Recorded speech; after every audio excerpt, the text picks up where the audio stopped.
Hello दोस्तों, नमस्कार। स्वागत है आपका ट्रेन इंक्वायरी पर। आज की ट्रेन जानकारी में वंदे भारत एक्सप्रेस, जिन 4 वंदे भारत एक्सप्रेस ट्रेनों को विस्तार करने का प्रपोजल जो है वो फाइनल कर दिया गया रेलवे के द्वारा, उसके बारे में डिटेल में बात करूंगा। वीडियो को शुरू करने से पहले हमेशा की तरह आपसे रिक्वेस्ट करूंगा, अगर रेगुलर वीडियोस देखते हैं और चैनल को लाइक भी करते हैं तो चैनल को सब्सक्राइब भी कर लें, ताकि रेलवे की कोई भी लेटेस्ट अपडेट आपसे मिस ना हो। और इस बारे में जो है वो भारतीय रेलवे के द्वारा जो है वो लेटर रेलवे बोर्ड की तरफ से इशू कर दिया गया है। 14/11/2023 को 4 वंदे भारत ट्रेनों को एक्सटेंड किया जाएगा। हालांकि डेट अभी फाइनल नहीं की गई है।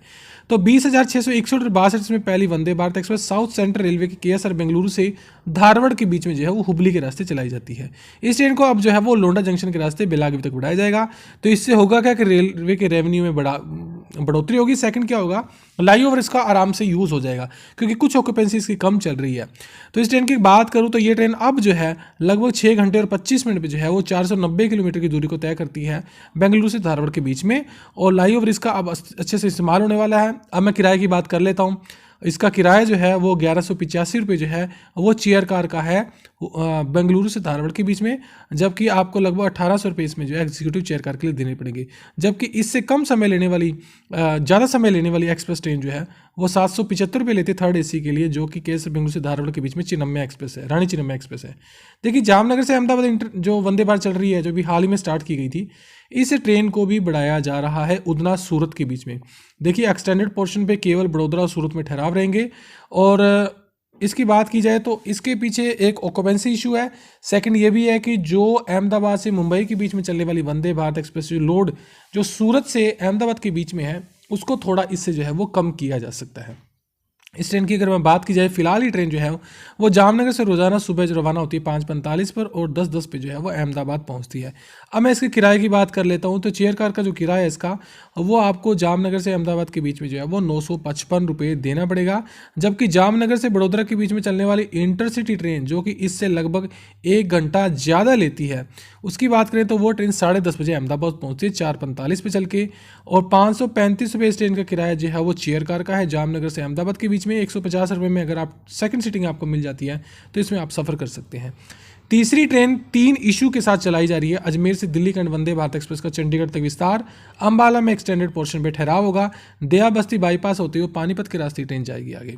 देखिए, पहला इशू ये है कि ये ट्रेन जो है वो केवल दिल्ली सराय रोहिला से ना चलकर दिल्ली कैंट से चलती है, जो कि दिल्ली सराय रोहिला से 11 और नई दिल्ली से 15 किलोमीटर की दूरी पे है। तो इसके लिए इसको प्रेफर कम किया जा रहा है। सेकंड, अजमेर जनशताब्दी और जयपुर से दिल्ली के बीच में जो है वो Jaipur Delhi double decker express इसका मेन इशू है। अभी ट्रेन जो है वो 6:20 पे अजमेर से चल के जो है वो लगभग 12:45 बजे दिल्ली कैंट से दया बस्ती बाईपास होती हुई 2:45 पे चंडीगढ़, वहाँ से 3:15 रवाना होकर 11:55 पे अजमेर पहुँच जाएगी। तो इससे जो अजमेर से अब जयपुर से चंडीगढ़ जो इंटरसिटी और ये आप वंदे भारत चलानी थी, उसका एक ऑप्शन भी जो है इसमें मिल जाएगा, जिसके अलग अलग रूट के लिए जो है कई सांसद जो है वो रेल मंत्री से मिल रहे थे।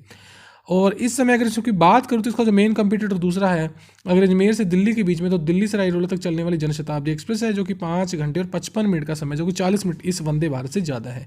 किराए की बात कर लेते हैं। 1250 रुपये चेयर कार में जो है दिल्ली कैंट से अजमेर के बीच में लगते हैं, जबकि अजमेर जनशताब्दी चेयर कार के लिए केवल 605 रुपये लेती है, आधा किराया इसका। और अगर मैं जयपुर से दिल्ली कैंट के बीच में कंपेयर करूं तो 1050 रुपये चेयर कार वंदे भारत लेती है, जबकि सबसे पॉपुलर ट्रेन 12,986 जो कि दिल्ली से जयपुर सराय रोहिला से चलती है डबल डेकर, इसमें आपको केवल 500 रुपये देने पड़ेंगे। और टिकट अवेलेबिलिटी इसमें भी जो है वो हाथों हाथ मिल जाती है, क्योंकि इन ट्रेनों में जो है वो बुकिंग जो होती है वो 1 या 2 दिन पहले ही यात्रियों के द्वारा जो बुक की जाती है। चौथी ट्रेन की बात करूँ तो इसमें भी ऑक्यूपेंसी का बहुत बड़ा इशू है। गोरखपुर से लखनऊ के बीच में शुरू की गई 22,549 और 50, जो कि एनईआर के द्वारा चलाई जा रही है, इसको रायबरेली के रास्ते अब लखनऊ के बाद जो है वो प्रयागराज तक बढ़ाया जा रहा है, जिसकी एक्सटेंडेड पोर्शन की पूरी डिटेल टाइम टेबल आप देख सकते हैं। इसमें ऑक्यूपेंसी का बहुत बड़ा इशू था, क्योंकि ट्रेन खाली चल रही थी। क्योंकि ये ट्रेन की बात करें तो जो ट्रेनें 300 से 400 किलोमीटर के बीच में चलती हैं, केवल 296 किलोमीटर के लिए 69 किलोमीटर प्रति घंटे की रफ्तार है। तो इसका रोड ट्रांसपोर्ट से भी काफ़ी कंपटीशन है।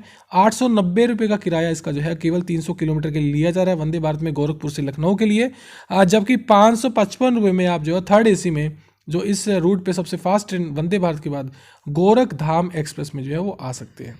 तो ये आज की लेटेस्ट न्यूज उन 4 वंदे भारत एक्सप्रेस के बारे में थी जिनको बढ़ाए जाने का प्रस्ताव रेलवे की तरफ से पारित किया गया 14/11/2023 को। हालांकि इसी प्रस्ताव को शाम को कैंसिल भी कर दिया गया, जिसका लेटर भी आप स्क्रीन पे देख सकते हैं।